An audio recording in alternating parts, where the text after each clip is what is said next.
साथियों, जय भीम, जय भारत, जय संविधान, जय मंडल, जय जोहार, जय विज्ञान, जय लोकतंत्र, जय जवान, जय किसान। आज का लाइव, वैसे तो मैं पूरे दिन ही लाइव था और पूरे दिन में जो कुछ चल रहा था उस पर नजर बनाए हुए था। आंदोलन में भी मैं हिस्सा लेने के लिए सड़क पे भी उतरे थे, लेकिन आज मेरी कुछ और ड्यूटी थी, मैं उसको भी निभा रहा था कि कहीं कोई इस तरह की बात ना हो। सर्वप्रथम मैं बहुजन समाज में जन्मे सभी संतों, गुरुओं और महान पुरुषों को नमन करता हूं। मैं अगर उनके नाम लेने लग जाऊंगा तो बहुत सारा समय भी जाएगा और किसी ना किसी एक आधे महान पुरुष का नाम छूट भी जाता है, तो मैं सभी को एक बार में ही नमन करता हूं। वो महान पुरुष जिन्होंने अपना पूरा जीवन बहुजन समाज के लोगों को अपने पैरों पे खड़ा करने के लिए लगाया, मैं ऐसे हर एक महान पुरुष को नमन करता हूं। साथ साथ आज मैं पूरे देश के बहुजन समाज को भी नमन करता हूं। आज आपने संविधान की रक्षा के लिए, आरक्षण की रक्षा के लिए, देश की रक्षा के लिए, अपने अधिकारों की रक्षा के लिए जिस तरह का प्रदर्शन किया है वो काबिले तारीफ है। इसलिए मैं देश के बहुजन समाज के हर एक नौजवान को बहुत बहुत धन्यवाद देता हूं, बहुत बहुत उसको मैं उनके लिए मंगल कामनाएं करता हूं। उन माओ बहनों के लिए भी जो सड़कों पर निकली, उन बड़े बुजुर्गों के लिए भी, तमाम संगठनों के लोग जो सड़कों पे आए, मैं उनका भी बहुत बहुत अभिनंदन, स्वागत करता हूं। और मैं ये जो ऐतिहासिक भारत बंद सफल हुआ है, मैं इसकी जितनी प्रशंसा करूं उतनी कम है। ये किसी मेरे अकेले या एक पार्टी संगठन ने नहीं, ये आप सब लोगों की मेहनत के कारण हुआ है। मैं इसका श्रेय आपको देता हूं। ये एक शुरुआत है, ऐसे बहुत सारे मौके हमारे पास आएंगे, क्योंकि जो लोग सत्ता में बैठे हैं वो तमाम तरह के षड्यंत्र, तमाम तरह के प्रयास करेंगे और लगातार साजिश करते रहेंगे कि बहुजन समाज के लोग वापस 1950 से पुराने हालातों में चले जाएं जैसे 1950 से पहले थे। लेकिन आपको, मुझे अपने प्राणों की बाजी लगाकर और संघर्ष करके अपने हक वंचित समाज के अधिकारों को बचाना है और उन अधिकारों को समाज तक पहुंचाना भी। मैं पुनः आपको ऐतिहासिक भारत बंद, संवैधानिक, शांतिप्रिय और संघर्ष का जो एक उत्कृष्ट नमूना आज आपने पेश किया देश भर में, मैं पुनः आपको धन्यवाद देता हूं और आप बधाई के पात्र। हमने 2 अप्रैल 2018 से सीखा था कि आंदोलन की कामयाबी इस बात पर निर्भर करती है कि उस आंदोलन में हमें नुकसान कितना होता है। मैं आज इस बात में बड़ा बेहद आपके संघर्ष से, जिस तरह से अनुशासित रूप में आप लोगों ने संघर्ष किया, मैं इसके लिए भीम आर्मी आजाद समाज पार्टी के नेता, कार्यकर्ता, जमीनी साथी, बहुजन आंदोलन के सिपाहियों का, हक वंचित समाज के पहरेदारों का दिल से धन्यवाद करता हूं।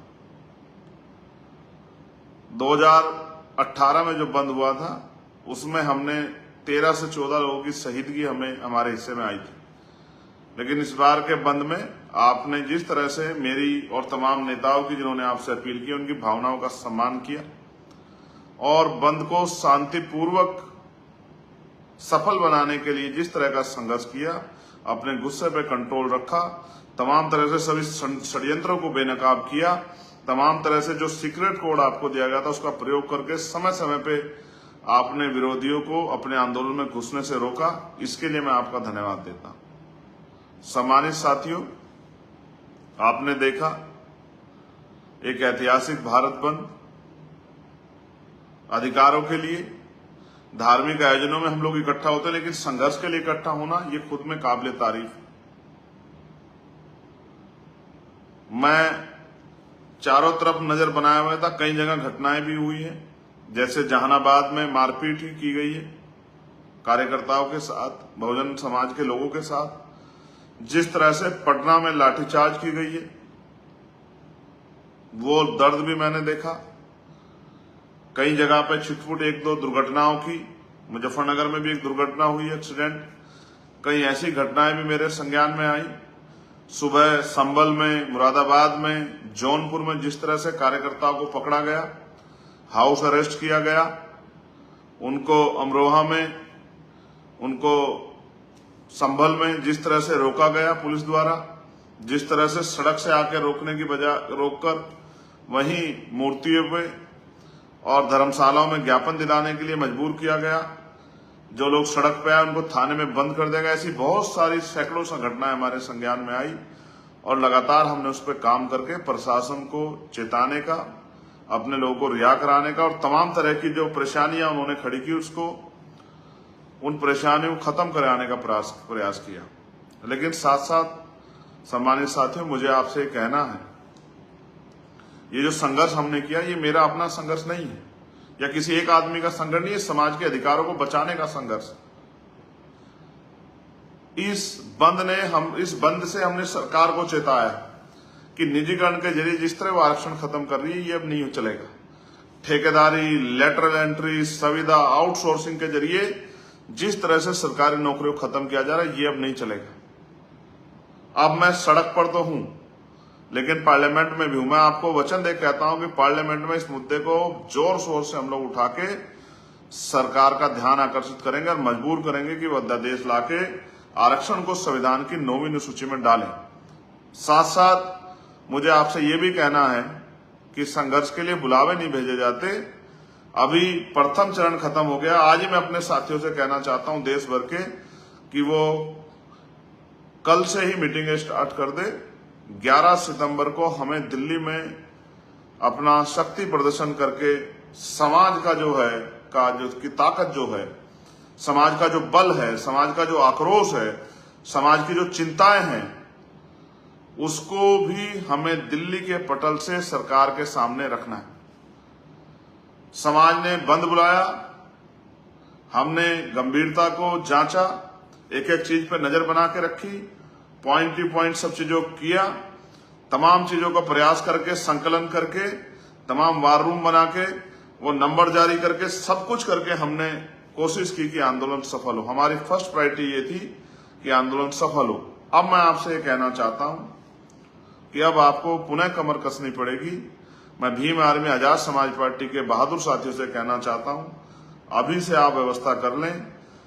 11 सितंबर को हमें केंद्र की सरकार को और स्टेटों की सरकार को ये बताना है कि वो दिन चले गए जब हमारे अधिकार, पूरे के पूरे अधिकार हमें डकार ले जाते थे और हम लोग चुपचाप मायूसी से दूर खड़े होकर देखते रहते थे। वो दिन चले गए जब हमारे अधिकारों को लूट लिया जाता था, हम पे जुल्म जाति की जाती थी और हम लोग चुपचाप कोने में दुब के बैठे रहते। वो दिन चले गए।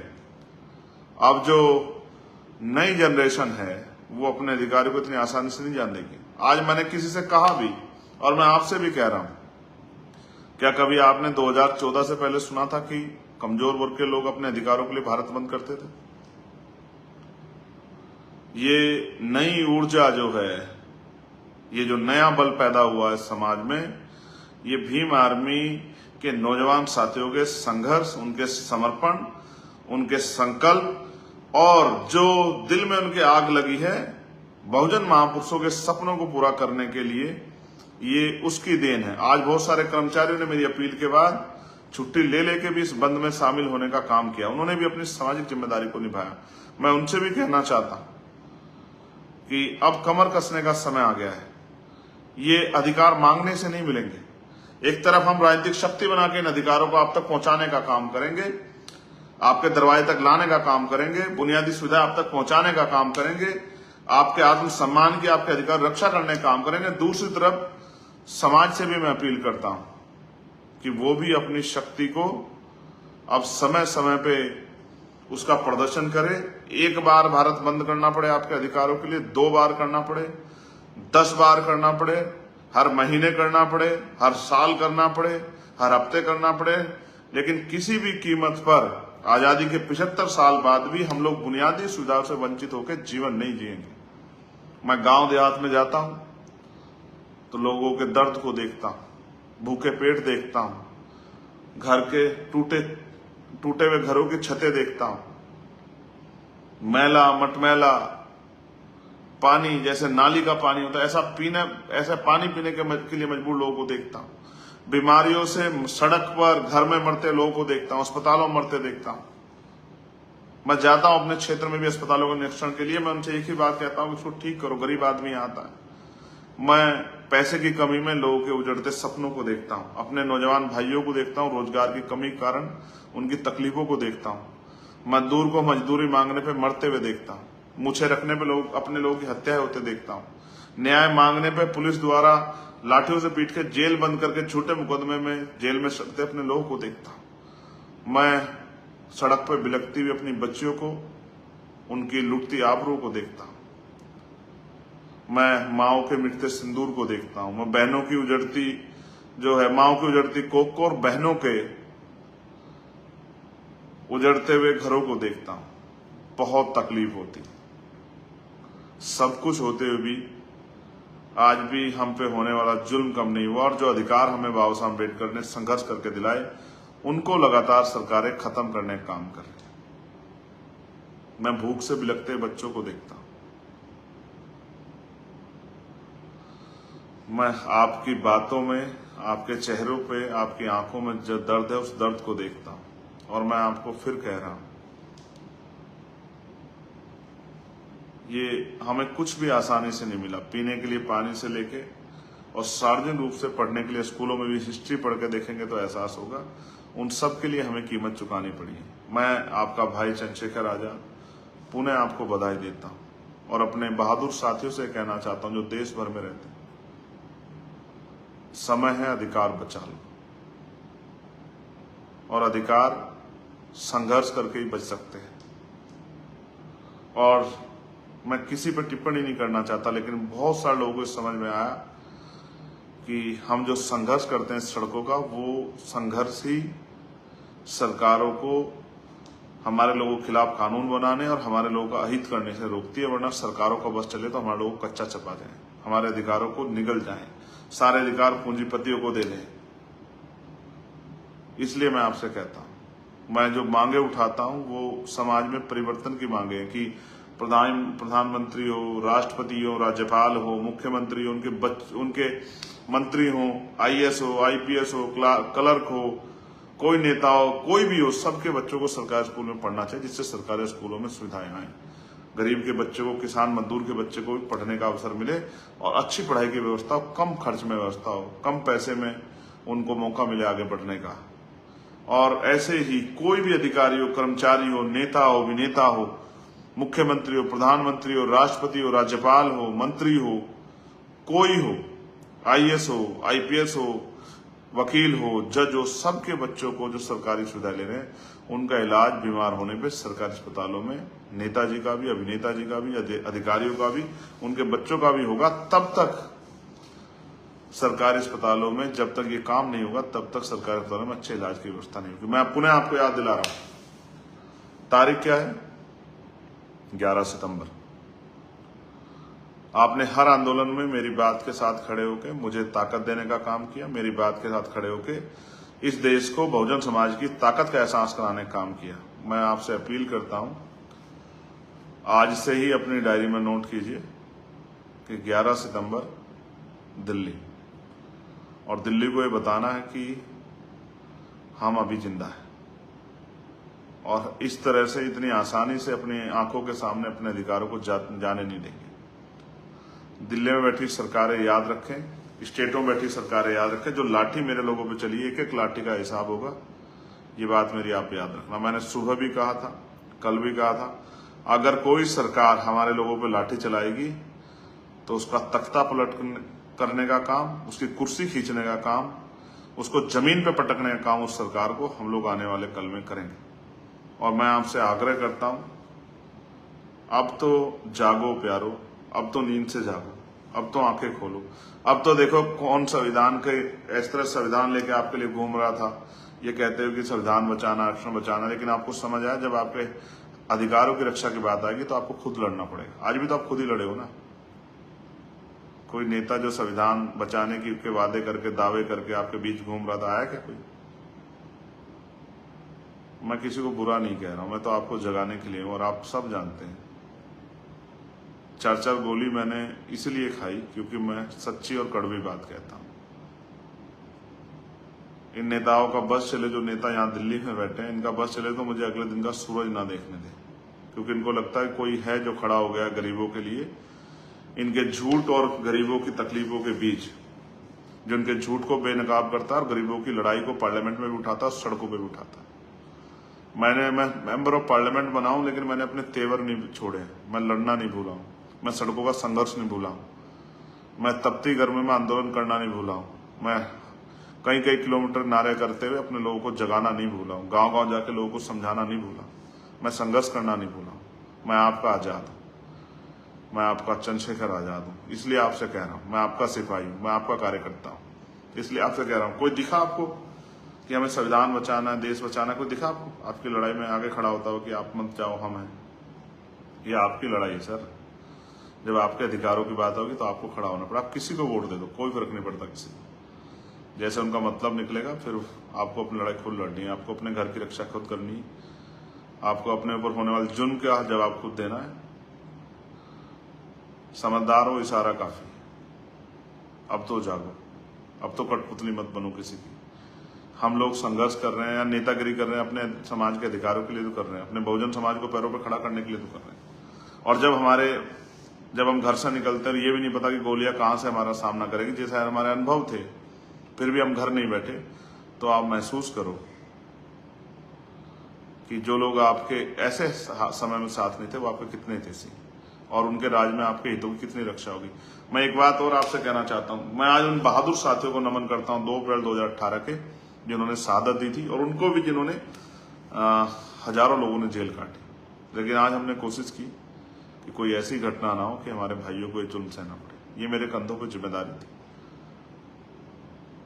मुझे भीम आर्मी आजाद समाज पार्टी के साथियों भरोसा था कि वो मेरा भरोसा नहीं टूटने देंगे। साथ साथ मैं ये भी कहना चाहता हूं कि आज जो बहादुर साथियों ने करके दिखाया देश भर में, वो उस इनकलाब का भी कोई तोड़ नहीं है। आप सच्चे सिपाही हो बहुजन समाज के, आप बहादुर योद्धा हो, आपका मुकाबला कोई नहीं कर सकता। अगर सरकारें ज्यादा हठधर्मिता, तानाशाही उतरी, तो इन सरकारों का तख्ता पलट करने में भी ज्यादा समय हमें नहीं लगेगा। इस बात को भी मैं सरकार को कहना चाहता हूं। सरकार हमें कमजोर समझने की गलती ना करे, सरकार हमें हल्के में ना ले। हमारे अधिकारों हमारे विषयों को और हमारे अधिकारों पे जब चर्चा हो तो उनको हल्के में ना ले, और हमारी पार्लियामेंट में सड़कों पर कई बातों को हल्के में ना ले। हम अब ज्यादा इंतजार नहीं करेंगे कि हमारे लोग गरीबी, बेबसी, लाचारी, बीमारी, तमाम तरह की परेशानियों में सड़ते रहे और हम लोग आपके भरोसे बैठे रहे। आपने मुझे सुना, आपने मेरी बात के साथ खड़े होकर पहरा दिया, आपने मुझे ताकत दी, आपने मेरी हिम्मत बढ़ाई। मैं आपको धन्यवाद करता हूं, और मेरा भरोसा है कि आगे भी इस तरह से मेरी एक आवाज पे आप मेरी ताकत बढ़ाते रहेंगे, आजाद समाज पार्टी भीम आर्मी को ताकतवर बनाते रहेंगे। अब मैं 11 सितंबर को बिना निमंत्रण के आपका इंतजार करूंगा कि आप अभी से अपनी तैयारी कर लें। जिन साधनों से आप आने वाले हैं, ट्रेन, बस, छोटी गाड़ी, जिस भी साधन से आप आने वाले हैं, आइए और बताइए देश को कि अब नहीं चलेगा। संघर्षों के साए में घनघोर जवानी पलती है और इतिहास दर झुक जाता है जिस ओर जवानी चलती है, और जिस ओर जवानी चलती है उस ओर जमाना चलता है।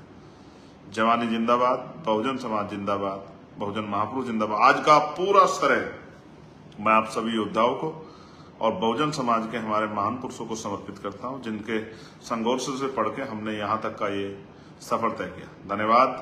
जय भीम, जय भारत, जय मंडल, जय जोहार, जय संविधान।